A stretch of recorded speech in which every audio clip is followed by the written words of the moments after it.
så klipper vi i morgen. Er det her helt? Ja, du klipper bare. Jo, det kan man lave. Nej, jeg tager skraldet, hvis der er noget. Ja, vi glemte det på fra jer. Det vokser ud igen.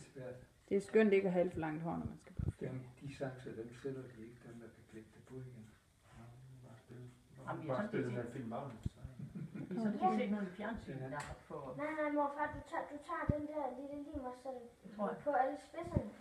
Prøver du så først. Ramte vi rigtigt i første hug? Det kunne være fantastisk. Jeg æder med stor arbejde. Lidt. Og det er ikke det der. Så skal vi lige på slå. Ja, det er ikke ligesom at det... Nu har vi den der. Skal vi låne den saks? Ja. Nej, du skal afsted i aften. Nej, men vi vil gerne have hentet Liv snart, fordi hun skal også klippes. Ja, hun skal også klippes. Ja. Hvornår vil I gerne hjem? Ja, på Levantusen. Ja, der er ikke tid på, hvornår vi skal hjem.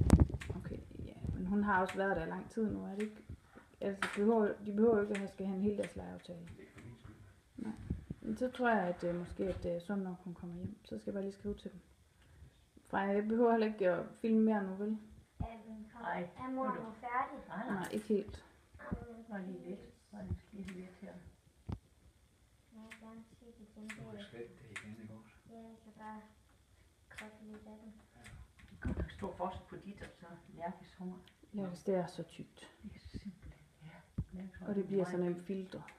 Det er ikke selve det enkelte hårstrå, det er jo ikke tykt. De er jo tynde, alle hendes hår. Ja. Alle hendes hår, de er jo tynde. Sådan. Der er bare mange af dem. Ja. Så